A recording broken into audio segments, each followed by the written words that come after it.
o kɔ a wada so dɔ la mɛn tɔ tɛrɛ ko naɲini ala karanden ni jamaba bilanen tɛrɛ a kɔ a sudenyanen so don da la a bɛnda kɛ samuso dɔ le denkɛ kelen suudi sokɔnɔmɔlu siyaman fana bilanen tɛrɛ wolu kɔ ka wa kaburu da la fama ka muso wo ye a hina don da la k'a fɔ a ɲɛ ko i kana kasi a banda k'a ma dɔn sutafen na k'a bolo ma la sutalal ka lɔ yɔrɔ kelen dɔ gbirin a k'a fɔ ko kanberen n bɛra fɔ i ɲɛ n ko i wuli suu k'a wuli k'a si ka kuma damina isa k'a dɔn a na bolo mɔɔ bɛɛ silanda ka kabakoya wo dɔ ali ka ala tɔ bonya k'a fɔ ko alabaarakɛlaba dɔ lawuli an tɛma ani alabara na bɔ a la mɔɔlu ma nba kibaruw jɛnsɛnda jude fanu n'a lamini bɛɛ dɔ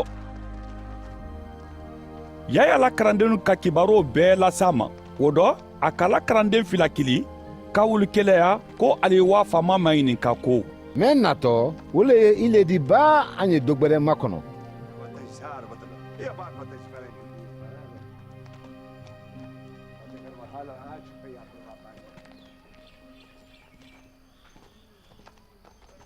ali se a ma ali k'a fɔ ko yaya jiro sunila bara an lɔ i ma ko an ye na i ma ɲininka ko mɛn natɔ o le ye i le di baa an ye dɔgbɛrɛ makɔnɔ o tuba a y'a kɛ ka jankoro siyaman danda ka toroya bɔ mɔlu kan ka jinɛjulu gwɛn ka ɲafuyen siyaman ɲa la ka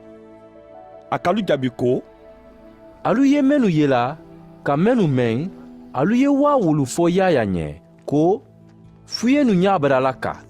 sen kelen nu ye taama la kunnatɔ lu bɛra saniya ani tologwere nu tolo bɛra la ka sulu bɛra la kunu kibaru ɲuman bɛra la se fantanu ma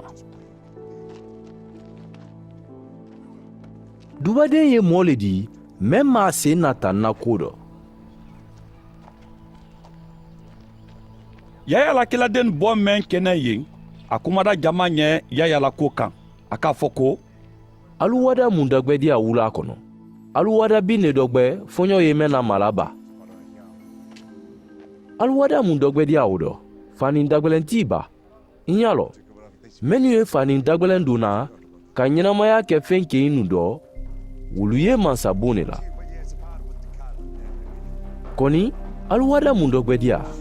alu mɔwa kela do le dɔgbɛ ba kela ale tɛrɛ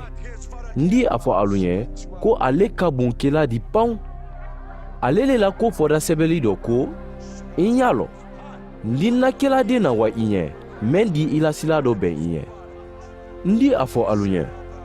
ko muso si ma den sɔrɔ fɔlɔ mɛn ka bon yaya di o bɛ ni a ta mɛn ka dɔ a tɔ bɛɛ di ala la mansaya dɔ o t'i ka bon yaya di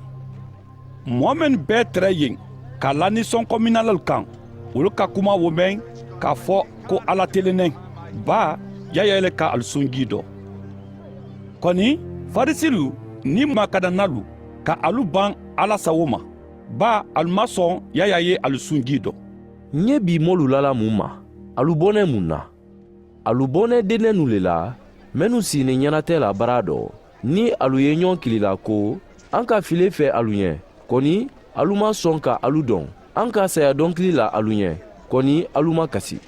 ba yaya ji dɔ sunina nada a ma buru damu a ma rezɛnji min o dɔ alu k'a fɔ o ma ko jinatɔ le mɔɔ denkɛbara na a ye damuni kɛla a ye minin kɛla o dɔ alu k'a fɔ o ma ko a ma fosi lɔn fo damuni ni minin